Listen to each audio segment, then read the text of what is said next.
Dito na tayo sa Amsterdam. Sobrang lamig.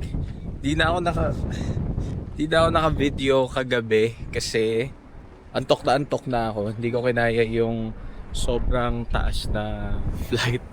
Sobrang pagod pa, parang sinisipot pa ako ngayong umaga. Yan yung hotel, Holiday Inn Express Riverside, Amsterdam. Tapos, eto na nga, first time ko mag-Europe, first time ko mag-long haul flight, first time ko mag-Emirates. Ang daming first sa trip na to. Naka-travel agency tayo under EU and Beyond Travel. Kaya ko namang mag-DIY pero dahil first time ko, and sa totoo lang, wala talaga akong time magplano. Sobrang clutch nung planning nito. Wala rin akong energy mag-isip. Gusto ko susunod na lang ako. Possibly, baka mas nakamura at mas na-enjoy ko talaga kung DIY.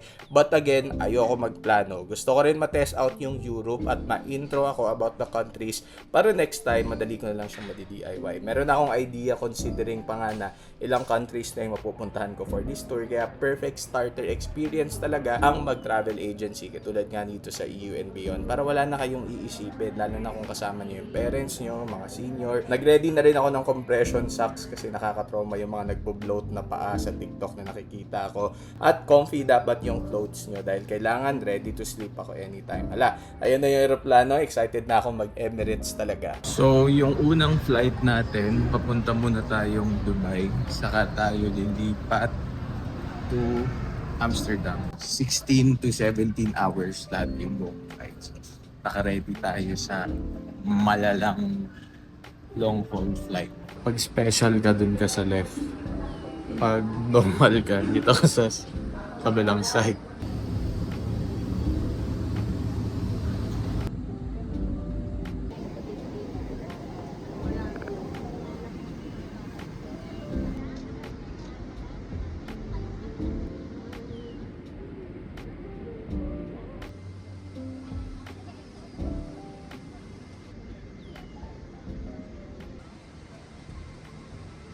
Welcome on board. This today come from 10 countries and speak 12 languages.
Dito na tayo sa Dubai. Isa rin to sa mga lugar na gusto ko talagang puntahan. Magle-layover lang tayo dito papuntang Amsterdam. Ganda.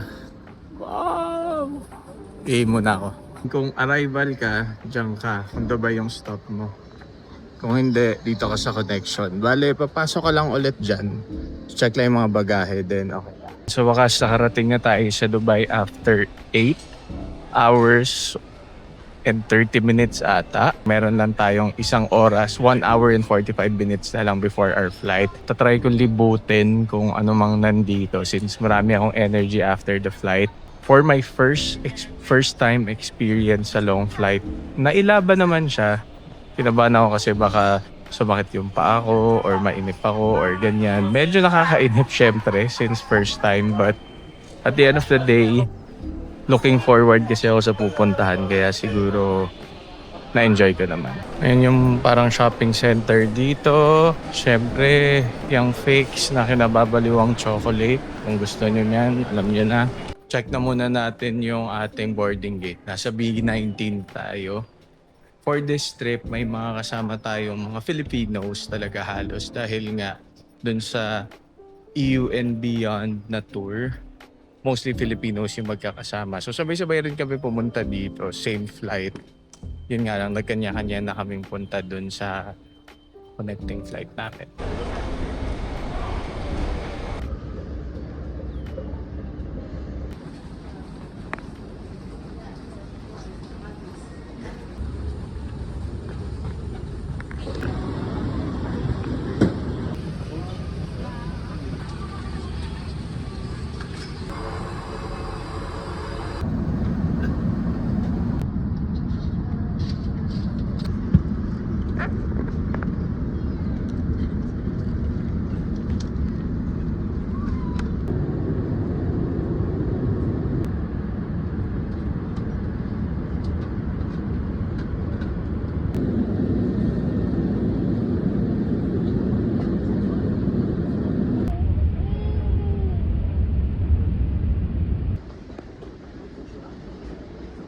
Ito yung mga tinanong sa akin sa immigration pagpasok dito. Tiningnan muna yung visa ko, tinanong kung ilang days, sinabi ko kung ilan. Am I going to other countries ba daw? Sabi ko yes. Last stop ko sa Rome. Am I part of a tour or on my own? Part of the tour, sabi ko. Then pinakita ko lang yung itinerary. Then okay na, enjoy my vacation na daw. Madali lang, tapos sakto tour kasi kami, kaya susunduin na kami dito ng bus. Pag DIY, may train station naman agad, around 20 minutes lang, nasa Central Amsterdam ka na.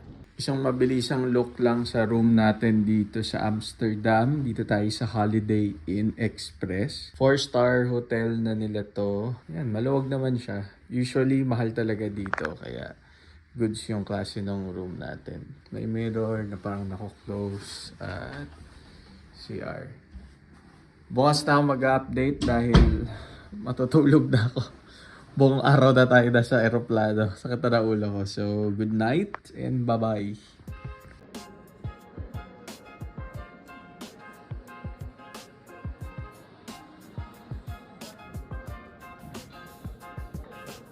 Dito na tayo sa Amsterdam. Sobrang lamig.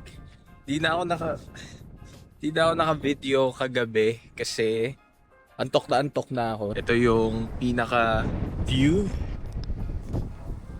Well, wala siyang view, pero ayan, mga Amsterdam things. Artsy na upuan kasi may nakalagay na Love is the Cure. Ang maganda sa hotel na to, katapat niya lang tong napakalaking food market sa Amsterdam. Ayan o. Isang buong yan. Open na yan actually. Tapos from here, 1 to 2 stations dun sa mismong city center at dun sa mismong mga spots na pwedeng puntahan. Excited na ako sa magiging tour today kasi marami akong mga gustong puntahan talagang museums dito. Though alam ko hindi kami makakapasok dahil nga mas sightseeing tour yung gagawin namin. Well, babalikan ko na lang siya for next time. At least parang meron akong introduction dun sa pinakabuong place. Tapos, ang lamig ng weather dito sa Amsterdam. Parang nasa 15 or 16 pero naka-heat tech na ako as alamigin. Ayan na. Ang pruweba ng ating heat tech. Naantay lang natin mag-start yung tour natin today. Mag-iikot-ikot tayo sa mga famous sites, sa mga museums, ang lamig. Wait lang. Teka, ayoko na. Nakakatawa pala yung breakfast nila dito. Sobrang basic. Ham, mga cold meats, tsaka bread.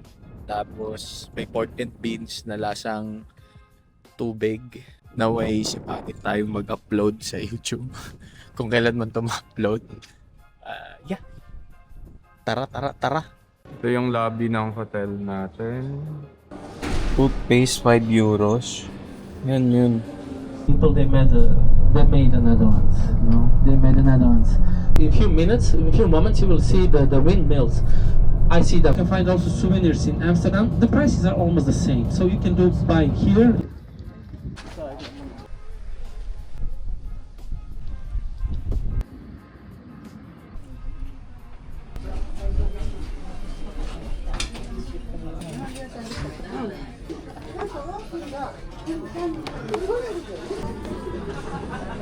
Ano lang.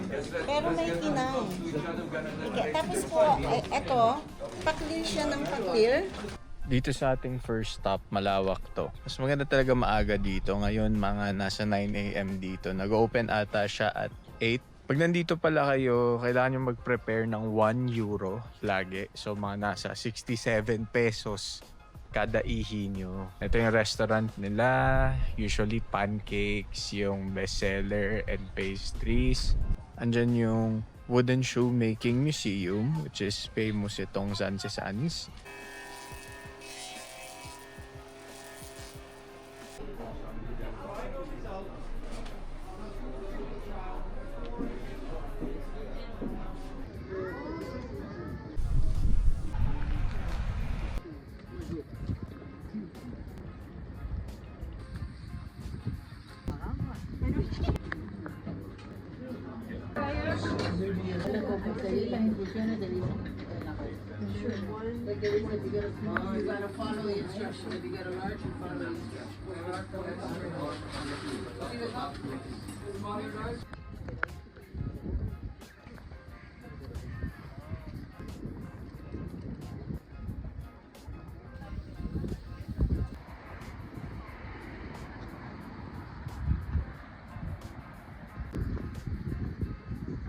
Explore lang tayo sa buong paligid since mahaba-habang oras ang nakaalat sa atin dito. Grabe yung lamig dito, tsaka yung weather pala dito sa Amsterdam. Talagang uulan, tas mawawala. Sa isang taon daw, 200 days umuulan dito. So, most likely talagang kailangan nyo magdala ng mga payong, raincoat. Ayan, ang lakas na naman ng ulan. Ulan tapos wala na naman. So, kailangan always ready kayo. Oh, may magical orb pa tayong daan. Ew. Wala na ulit. Oh, nawala na ulit. Parang mga after 3-4 minutes lang nawala na. Kailangan lang tumakbo ka talaga dun sa mga sisilungan mo dito. Ganito daw sa buong Amsterdam usually. Sabi nila.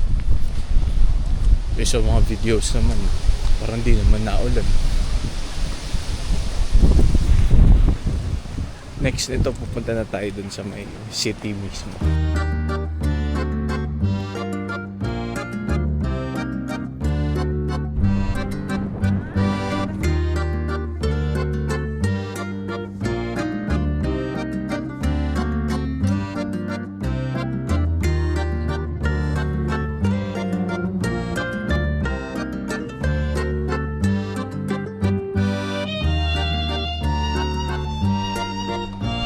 If you only have a day to spend in Amsterdam, I agree na sobrang bitin talaga nun. Pero kung yun nga lang yung meron ka, the best na gawin nyo itong Canal Cruise. Okay to kasi mas makikita nyo yung city ng mabilisan, madadaanan mo na agad yung mga tourist spot to decide which one, yung gusto mo bang sadyain, lakarin, at puntahan for some photo op. And you are experiencing Amsterdam the way na intended siyang ginawa dahil marami naman talagang canals dito. May mga audio guides, may mga live narration, tapos may mga stops naman sa ibang areas which helps you conserve energy pa kasi mas madali mo nang mapupuntahan yung isang lugar. After nito, nagka-free time na kami at ako, nagmadali na dahil target kong puntahan yung Museum Plain area. Yun yung cultural heart of Amsterdam. Lahat ng premier museums nasa iisang lugar lang to sobrang vibrant pa sa paligid. Ang daming cafes, may mga events, food bazaars, dapat talaga siyang puntahan. Gusto ko nga sana mag Van Gogh Museum. Nagtry ako sa Clock, kaso ubusan. Dapat way earlier ka mag-book. Trinay ko rin mag-walk-in, syempre, lalong wala. Tinanggap ko naman yung fate ko na next time ko talaga to iisa-isahin. Ngayon, literal na sightseeing at parang introduction lang sa buong place.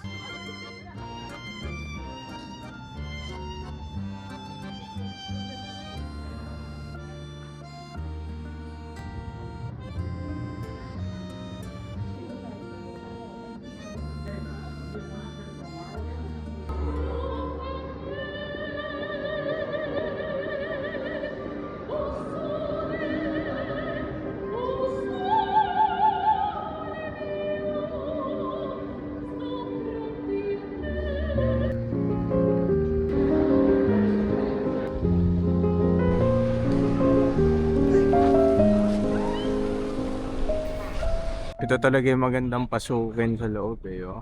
Yung Rich Museum. Yun nga lang magko-close na siya ng 5 at I think I need more than 2 hours dito. Ito yung likod na side ng museum.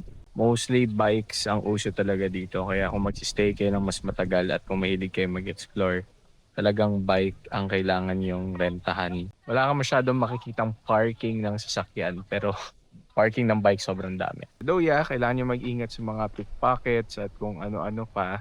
So far naman ako, yung bag ko nakaharap lang lagi. Tsaka pag binuksan siya, wala pa makukuha agad dahil naka-double bag. Andito pa sa loob yung passport. So, and medyo nakatali yan dun sa loob. So, technically, wala talaga sila makukuha.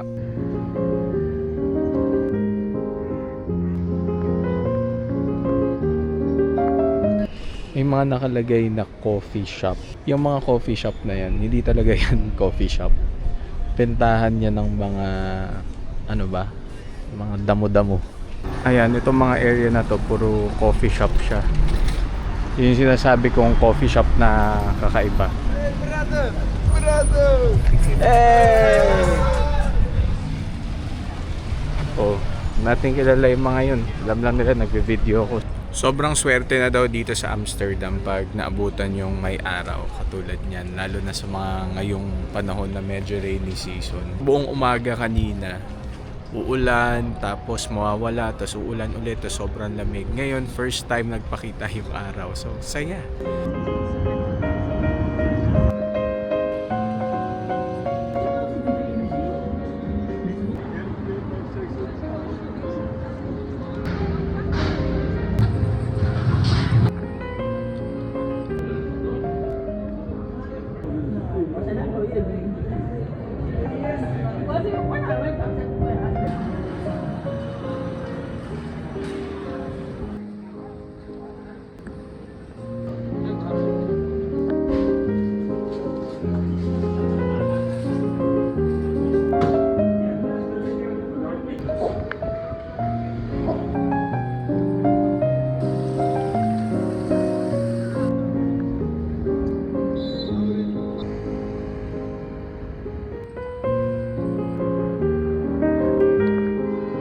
Yan na yung mga station. May nakalagay lang A2, A3, A4 na masisync nyo naman na dun sa Google Maps nyo.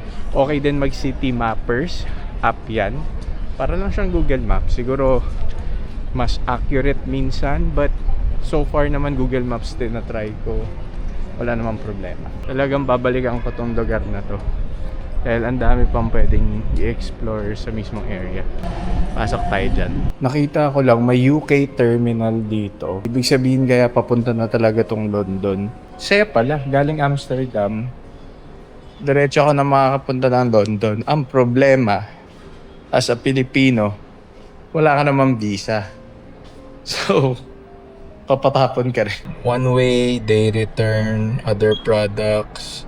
You can bring bicycle, dogs, tickets, international, to Belgium or Luxembourg, to Germany.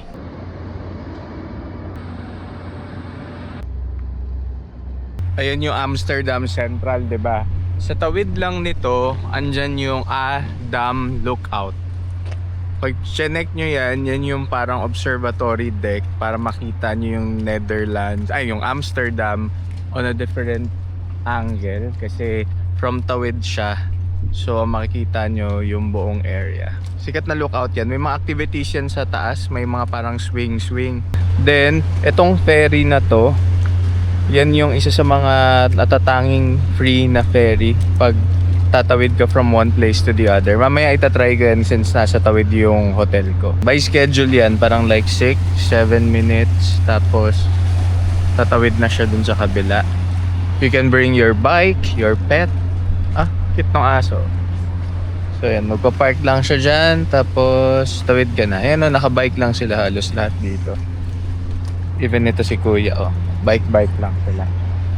Tapos may mga station din yan. Katulad yan, Buxtehude F3. Bike agad. Saya Saya naman dito. Siguro kung titira ako dito ng mga 3 months, invest ako sa bike. Kasi talagang yun yung buhay. Oh, ayan na oh. Kuha na lang pala tayo. Humiga na yung mga bike nila.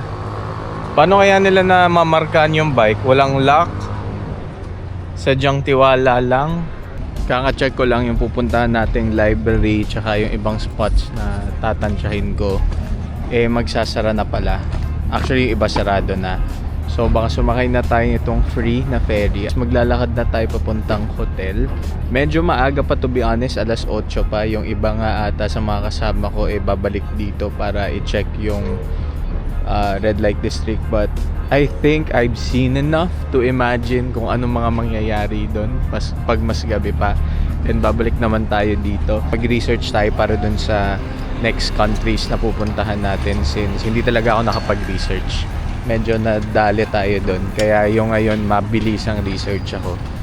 Bukod doon sa may tour, syempre may mga free time para malaman natin kung saan tayo pupunta sa ating free time. And ayan, dire-diretso lang to.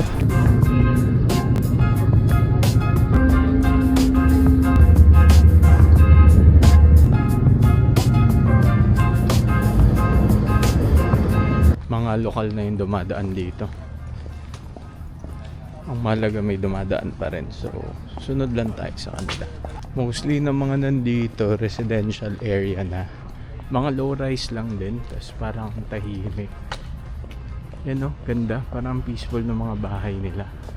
Sa mga napapanood kong movies na mga horror, ganyan. Tapos, mga setting is Europe or UK. Parang sa ganyan nangyayari yung mga kakripihan.